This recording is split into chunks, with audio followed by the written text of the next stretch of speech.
Hello friend, কেমন আছো সবাই? আশা করি সবাই খুব ভালো আছো। সবাইকে জানাই আমার অনেক অনেক ভালোবাসা। সবাই খুব ভালো থেকো। তো আজকে কিছু জামা কাপড় ধুলাম, সেগুলো নিলাম। তো আজকে করব আমি পালং পনির, সেটাই তোমাদের সঙ্গে শেয়ার করছি। তো পনিরটা আমি একটু ভেজে নিলাম, একটু লবণ দিয়ে দিয়েছি। আর পনিরটাকে আমি সেদ্ধ করে নিয়ে ওটাকে আমি মিক্সার করে নিয়েছি। আর এখন আমি একটু আদা, পেঁয়াজ, রসুন আর হলো একটু গরম মশলা, গোলমরিচ আর কি, আর কাঁচা লঙ্কা, এগুলো মিক্সার করে নেব। তো আমার মিক্সারটা হয়ে গেছে। এবার আমি এর মধ্যে আবার পনিরটা সেদ্ধ করে নিয়েছিলাম, সেটা এবার পালং শাকটা আমি এটা মিক্সার করে নিলাম। তো এখন আমি তেল দিলাম আর হলো এতে দিলাম জিরা ফোড়ন, একটু হালকা একটু জিরে আর তেজপাতা,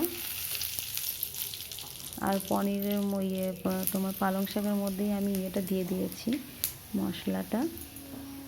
তো এরপর আমি মশলাটা দিয়ে ওটা ভেজে নেব।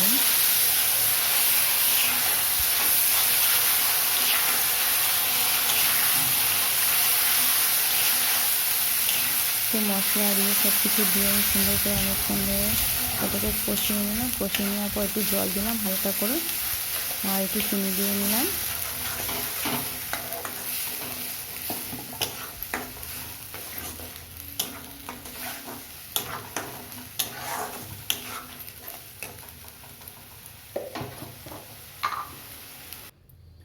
এবার আমি ভাজা পনিরগুলো দিয়ে দেবো এর মধ্যে সব। তারপরে গরম মশলা দিয়েছি, আর তোমরা চাইলে ধনে পাতাও দিতে পারো, যে যেমন খাও সেরকম দেবে স্বাদ মতো। এরপর হালকা একটুখানি ভালো করে নেড়ে চেড়ে কিছুক্ষণ রাখবো, তারপরে নামিয়ে নেব।